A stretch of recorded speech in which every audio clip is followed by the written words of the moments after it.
Partner, yung Eto nabanggit magandang balita natin. ito. Mm. Wala itong politika, ito ay para sa kapakanan ng mga mamayang Pilipino Oo. na malaki ang pangangailangan sa gamutan. Ang O, di ba? Di ba kanina may balita tungkol doon sa isinusulong sa Senado, yung magkaroon ho tayo ng gusto mga social life. Yan. Totoo yan. Sabi ho ng International Labor Organization yon, sabi nila, ang minimum wage dapat na nakukuha ng ating mga manggagawa, lahat, mga sumusweldo, no, ay dapat nakatuon sa pagkain, Gamot. gamot, edukasyon, healthcare, Yung tsaka healthcare. housing. Kumbaga na pagkakasyo itong mga pangangailangan na ito. So maganda at tututukan natin ang healthcare ngayon kung ano bang pwedeng maibigay ho ng PhilHealth. Ang ating dati, nung unang panahon, ang tawag dyan Medicare ba yun? Nung una, 70s? Hindi, depende yan. Pag yan ang binanggit mo, isa yan sa HMO yan. HM yun. Pero hindi, kwan yan. Brand yan, HMO. Pero ang tawag Ngayon. doon, mga 70s, bago pa yung PhilHealth, di ba? Yun ang tawag dati eh. Kaya naalala ko, yun ang parang sandalan natin, pakailangan natin ng tulong. Pero ngayon, mas effective na, mas malaki-laki na coverage mo. Oo, maganda. Ito na, nasa linya na natin, Wen. Senior Vice President ho, Health Finance Policy Sector ng PhilHealth, si Dr. Israel Francis Pargas, known Dr. as Doc Ish. Ish. Yan. Doc Ish, good magandang morning. umaga po. Welcome sa Double Wang, sa Double B. Hello, good morning. Good Ayan. morning, Good morning, Doc. Double Weng. Magandang umaga sa ating lahat ng tagapanood at taga-subaybay. Kami po Salamat. nagpapasalamat. Happy V-Day. Oo. Sir, thank you sa maagang pagbagising. Gising, Pasensya thank na you. po at naabala namin ang inyong morning. Pero gusto ko namin ibahagi sa ating mga listeners dito sa Double Weng yung magandang balita na free medicine ng PhilHealth. baka po ito hindi pa nakakarating sa kaalaman na nakararaming Pilipino. Mas mabuting pag-usapan natin, Doc Ish. Paano ba maa-avail ng mga ordinaryong mamamayan, miyembro ng PhilHealth or otherwise, itong libreng gamot? Well, ito ay parte or kasama doon sa ating tinatawag na Primary Care Benefit Program na dati tinatawag nating konsulta but we rebranded it to YAKAP or Yaman para sa Kalusugan ng Pilipino program, no? This is a primary care benefit program na ang talagang objective nito is one, maging mailagay tayo na malayo sa pagkakasakit. Kung kaya't yung mga pasyente or yung mga Pilipino or miyembro ng PhilHealth na may mga nararamdaman o may mga sakit ay mapagaling natin at yung mga walang sakit naman mapanatili nating malusog at walang sakit. Dito sa ating primary care program na ito, na YAKAP, meron tayong tinatawag na mga libreng serbisyo tulad ng konsultasyon or check-up, may libreng 13 laboratorio, at meron kang may mga libreng gamot. Para po ito ma-avail ng lahat ng Pilipino, kinakailangan nilang magpa-register doon po sa ating YAKAP Clinic or YAKAP Center of their choice. We have more than around 4,000 accredited YAKAP clinics at ito po ay private and government clinics and hospitals participating nationwide. Makikita ang listahan nito sa ating website at www.philhealth.gov.ph. Pipili po sila doon kung saan convenient for them na magpa-check up or magpaalaga sa YAKAP program. At yun po, once po sila'y nakaregister, magkakaroon po ng tinatawag na first patient encounter or yun pong health profile, yung ini-interview, yung kanilang mga medical history and all. Then after that, ay makakakuha na po sila ng lahat ng libreng serbisyo kung kinakailangan. Yung pong nabanggit nyo kanina, lahat ho ng miyembro ng PhilHealth, ang tinutukoy ho ba natin dito yung mga nag-direct na nagko-contribute ho ngayon, naguhulog, o pwede rin ho, sako po, kasi Pilipino lahat eh, sako po yung mga maaring matagal-tagal nang hindi naguhulog ng PhilHealth? Kasi 'di ba, Double Weng, by virtue of the Universal Healthcare Law, lahat ng Pilipino ay automatic member ng PhilHealth. Opo. So it goes to say na lahat ng Pilipino kinakailangang magpa-register sa isang YAKAP Clinic of Choice for their primary care benefit program. Kahit po halimbawa, Doc Ish, ay wala pa silang membership wala pang official, hindi pa sila kasama sa official list ng member, pwede silang magpa-register dito sa YAKAP? Pwede naman po silang magpa-register pero ang uunahing step sa kanila kung sila ay hindi pa talagang registered as PhilHealth member ay ire-register muna sila as PhilHealth member para po ma-issuehan sila ng tinatawag na unique PhilHealth number Yes. para po kasi yun po yung magiging reference sa yakap. Saan ho sila magre-register, Doc? Yung binabanggit nyo? Yung pong registration, pinadali po natin yan, but they can register in two ways. One, Opo. digital. Online. So, through our website at www.philhealth.gov.ph, meron po dong portal, member portal, kung saan pwede silang mag-register as yakap. Or pwedeng through the eGov app ng gobyerno, nakalink po tayo doon. Or pwede rin naman pong manual, they can visit all our local health insurance offices nationwide. Or pwede rin po na doon mismo sa napili nilang yakap center, magpunta sila para doon po magpa-register. Kung nagkataon naman na sila ay nasa ospital at na-confine at gusto na nilang magpa-register, yun pong mga ospital na meron kaming mga tao, yung mga tinatawag na P-cares, pwede pong sila yung tumulong para ma-register sila. Okay. Ang malaking challenge dito, pagpaparegister ng mga nasa liblib na lugar, Doc Ish, tsaka Kaya yung mga pwede. senior citizens natin and mga PWDs. Yun po, Opo. pag nagpunta sila dito sa mga clinics na ito and yakap centers, meron pong mag-a-assist sa kanila anytime. Yes po, opo. Actually, yun pong mga yakap centers, they are very equipped with the registration process. And tayo po ay nakikipag-ugnayan din sa mga local government units. Kasi kung matatandaan po ninyo, yung mga local government units, nagkakaroon po yan ng mga social service caravan. Yung mga pumupunta po sa mga liblib na lugar, yung serbisyo nila mismo ang inilalapit sa kanilang mga constituents. At tayo po ay nagpa-participate doon sa mga ganong programa. Hindi lang po with the LGUs, but with all other NGOs, foundations na nagkakaroon po ng mga community service, tayo po ay nagpa-participate para po mailapit din natin yung registration. Hindi naman ho pahirapan yan. Sorry, partner. Hindi naman ho pahirapan yan. Kunyari, baka hingan pa ho online or kahit on-site man na registration, hingan pa kayo ng mga valid ID. Oo, ang dami pang requirement. Hindi Kailangan po, na... ang requirement na lang po actually doon would be your PIN number. Oo. Pag hindi daw Pero- naalala yung PIN number na yan, paano? Ano po? Pag hindi naalala anong PIN number? Pwede naman po nating i-search. Okay. Kaya lang kasi, pinakamaganda yung meron kang PIN number to validate na sa'yo talaga po yon. Oo. Kasi yung PN. kalimitan, alam mo naman tayo mga Pilipino, pagka halimbawa, tinanong, anong pangalan mo? Sasabihin po ay yung Palayaw. Opo, Tama. hindi po yung pong totoong tunay na pangalan. Kaya kung minsan, yun po yung nagiging source of confusion or Correct. source of inconsistencies. Isama yung kung meron na birthday. pong official document na makikita, so mas maganda po sana yun. Yung mga anak ba ho na, may mga anak ho kayo, dapat na ba meron na silang mga PhilHealth number ngayon? Kunyari, yung Yes, mga how young? elementary pa lamang. How young ganon. ang pwede na meron na? Opo, pagka po i-declare nyo siya as dependent, kalimbawa po isinulat na ninyo sila as dependent, ini-issuehan na rin po yan ng sariling PIN number. Yun pong pagpaparegister ng inyong mga anak sa yakap, kanya-kanya po yun. So, pwede. Hiwa-hiwalay po yun. Hindi po yan ang magpaparegister lang ay yung magulang. Oo. Dapat po lahat ay nakaregister, including yung mga dependents. Kasi po yan ay binabayadan natin per person, separately. O hindi yan pwedeng parang HMO na o ano ka, beneficiary ko ito. Oo. Opo, So hindi nakadikit po. ka sa card ko, hindi ganon. Opo, Oo, dapat po malinaw yan, lahat Doc. na i-register ninyo Oo. para po kasi po ay kasama yan sa computation at sa binibilang na serbisyo na ibinibigay ng mga yakap clinic and yakap Maganda center. pala yun. At least nabigyan natin ng atensyon. Yung mga bata, yung mga anak ko ninyo, Kahit bagong panganak, Doc, is Bagong pwede na panganak. i-register, no? Yes. meron na silang Yes. PN number. O, total PN ba nasa number? ospital na rin naman eh. Tapos pwede na ho sila bigyan ng ID.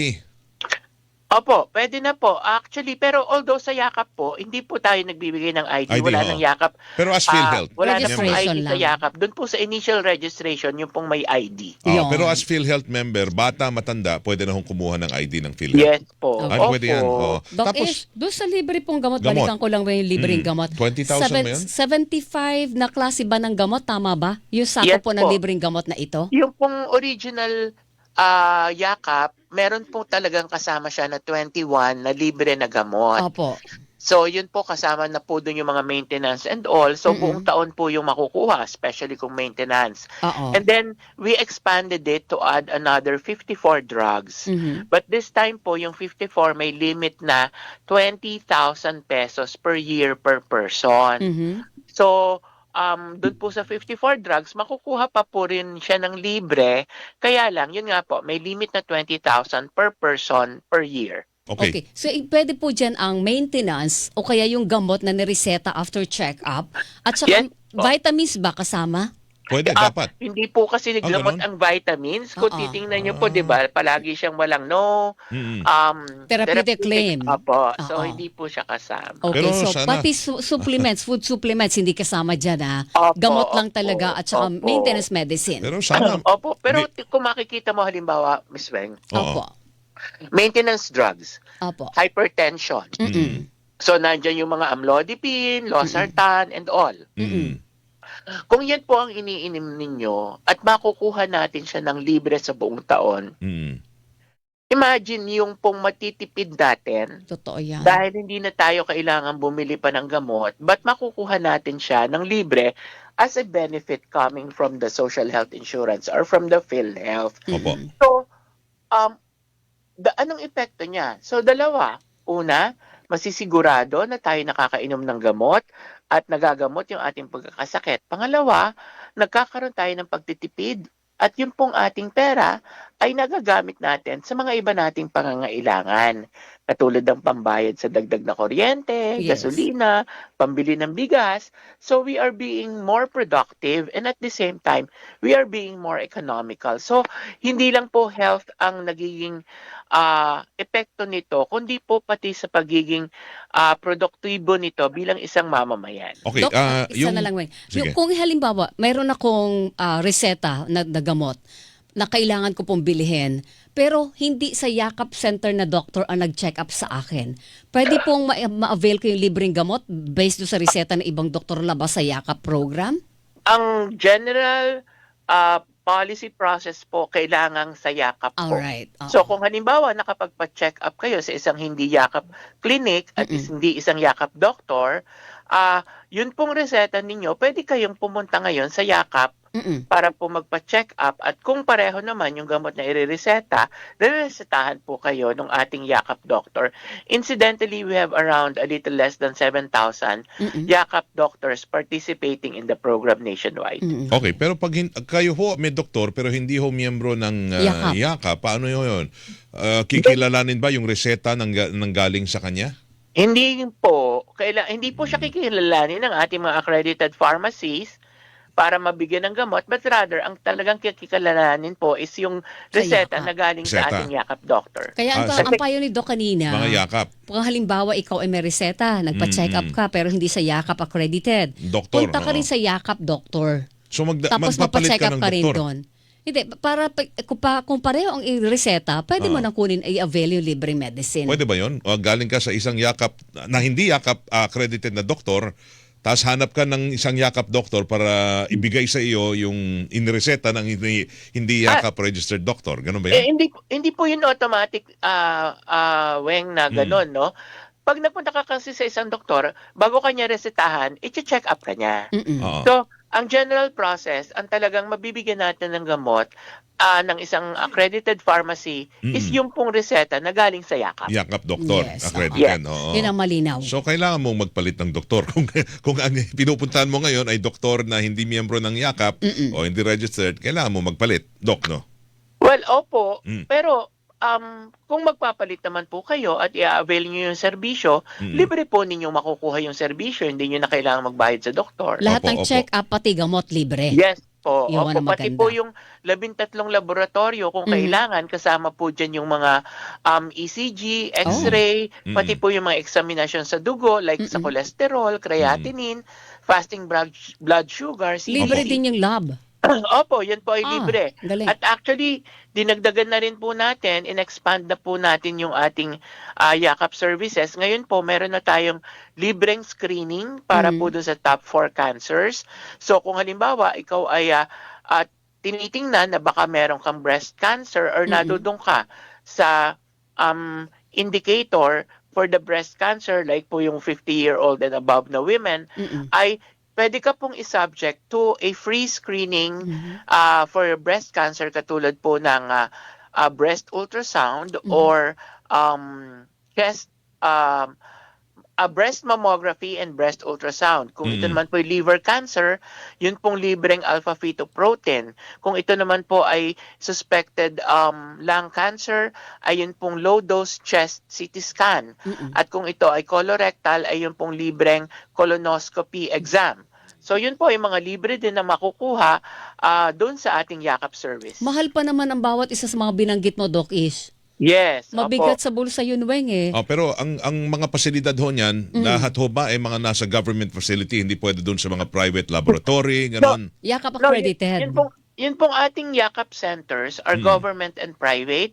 Actually, Okay. out of the 4,000 plus, around 700 are private clinics. Oh, good. Tapos yun pong ating mga kung saan nyo ipapagawa yung ating mga laboratorio, katulad po ng mga mammography and CT scan, yun naman po, dun sa mga accredited hospitals.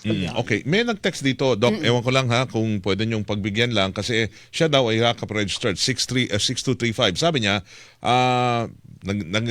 medyo may konting panghihinaya siya kasi yung gamot daw ay hindi available at wala raw ho sa listahan. So paano na ma-avail ho yung 20,000 per year ang kanya hong sakit, stage 3 kidney? May enlargement of the prostate Kaya pa ho po, siya. Mahirapan daw. pinaka-importante, yung pong pagpapacheck up natin, ay dun po sa ating yakap doctor para po masigurado, at sa yakap center, para po masigurado na yung irireseta sa atin ay yun pong mga nadodoon sa listahan. So kailangan talaga Yakap center ka nga. Oo. Kasi yun ang Opo. program ng PhilHealth. Ipato kayo talaga ng doktor, medyo para lang mapagbigyan. Pero sandali, yung pong mga kung saan kinukuha yung gamot, ano ba tawag doon sa inyo? Yung mga butika natin, Opo. lahat to madaling makita dahil maglalagay ho ba sila ng PhilHealth Yakap accredited? Yes, opo. Actually, tama ka doon. Yung signage nila will be PhilHealth Yakap. Oo. Parang sa mga ospital. Kaya po tayo ay nag-accredit din ng mga pharmacies or drugstores, even the drugstore chains. Or kung halimbawa po yung Yakap Center, Yakap Clinic, meron mismong parmasiya, yun na po yun. Or kung wala naman po, sila ay nakikipag-MOA or nakikipag-tie up with a pharmacy na ina-accredit po natin. Incidentally, dun sa ating pong drug dispensing ay gumagamit na rin tayo ng digital technology through the app po. Naka-app na po yun pagka nireseta ng doktor sa isang yakap clinic, papasok na siya sa application, mababasa na po yun ng pharmacy at dun po sa app na yun ay doon din po mamomonitor yung tinatawag na utilization ng 20,000. So makikita ninyo kung yun sa 20,000, ilan na yung nabawas, ilan na yung natitira, ano yung mga gamot na nabili niya or nakuha na po ninyo para po guided tayo kung meron pa tayong natitirang benepisyo. Okay. Ayan, Abo lang yung malinaw. gamot ho, branded ba o generic ang binibigay? Generic po syempre kasi Okay. yan po ang nasa batas kung ano ang babayadan ng ating Gobyerno. would be those under the generic program. Alright. Alright. Doc, so kung pag Doc, ikaw thank you, ha? magbabranded ka, bayad ka. Oh, yun lang. Basta ikaw na sa Yakap program, generic yun. Generic ang Sigurado ibibigay. naman na ano yun, effective na may mga gamot na yun, Doc Ish. Opo, lahat naman po yan ng nasa market po natin ay dumadaan po sa ating Food and Drug Administration. Alright, Alright, Doc, salamat, thank ha? you sa magandang umaga. Thank you, Doc. Happy weekend. Opo, anytime po, magandang umaga po and thank you very much. Thank Salamat. you too. Yan, si Dr. Israel Francis Pargas, Senior Vice President, Health Finance Policy Sector ng PhilHealth. Ito lang, para doon sa mga Hilingan, walang pinopro